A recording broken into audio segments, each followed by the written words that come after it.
আজকের ভিডিওটা বন্ধুরা একটু বড় হয়েছে, তার কারণ আজ আমার বোনের মেয়ে এডিনব্রাতে থাকে। ও এসছে 1 মাসের জন্য। ও তো নিরামিষাশী, তাই জন্য ওর জন্য 3-4টে নিরামিষ আইটেম বানিয়েছি আজকে। তো পটলের দোলমা ও খেতে ভালোবাসে, তার জন্য পটলগুলোকে প্রথমে পটলের ভেতরে বীজগুলো বার করে নিয়ে আর ওটাকে নুন হলুদ মাখিয়ে ভেজে নিয়েছি। আর গ্রেভিটার জন্য একটা বেটে নিয়েছি। ওটা হচ্ছে পোস্ত, চারমগজ বা তার বদলে সাদা তিল, আর তার সাথে একটু কিশমিশ আর একটু কাজু জলে ভিজিয়ে রেখে বেটে নিয়েছি। আর তার সাথে সাথে বেগুন বাহারও বানিয়েছিলাম। বেগুন বাহারের জন্য বেগুনগুলোকে লম্বা করে কেটে নুন হলুদ মাখিয়ে ভেজে নিয়েছি। আর তারপরে পটলের মধ্যে যে বীজগুলো ছিল ওগুলো বেটে নিয়ে ওগুলো আদা আর কাঁচা লঙ্কা দিয়ে বেটেছি। এবার তার মধ্যে একটু আলু স্ম্যাশ করে, সেদ্ধ আলু আর একটু ছানা বা পনির স্ম্যাশ করে দিয়েছি, দিয়ে পুরটা বানিয়েছি। এর মধ্যে যা যা মশলা দিতে হয়, নুন হলুদ, গরম মশলা, ধনে গুঁড়ো, জিরে গুঁড়ো, একটু কাশ্মীরি মির্চির গুঁড়ো সব কিছু দিয়ে এই পুরটাকে বানিয়েছি। তারপর এটা ঠান্ডা করে পটলের মধ্যে ভরবো আর কি।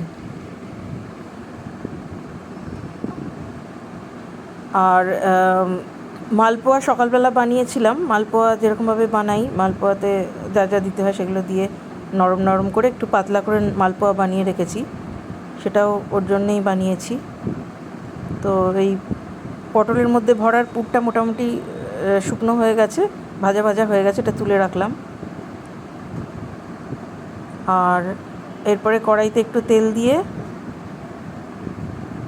বেগুন বাহারের যে বেগুনগুলোকে ভেজে তুলে রেখেছি সেটা করার জন্য একটু পেঁয়াজটাকে একটু অল্প করে ট্রান্সলুসেন্ট করে ভেজে নিয়ে আর একটু সর্ষে বেটে রেখেছি। পেঁয়াজটা অল্প অল্প ভাজা ভাজা হয়ে গেলে তারপরে নুন হলুদ এগুলো দিয়ে তারপরে ওই সর্ষে বাটাটা দিয়ে দিতে হবে।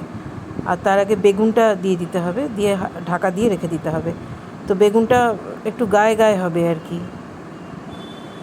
আর এরপরে পটলের যে পুরটা বানিয়েছিলাম সেটা ভরা হয়ে গেছে পটলে।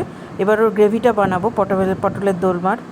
তো তেলের মধ্যে নুন হলুদ যা যা দেওয়ার, তার মধ্যে ওই যেটা আমি একটা পেস্ট বানিয়ে রেখেছিলাম চালমগজ বা কাজু, সাদা তিল এগুলো দিয়ে সেই সেই কিশমিশ সেটাকে এবারে একটু ভাজা ভাজা করবো আর কি।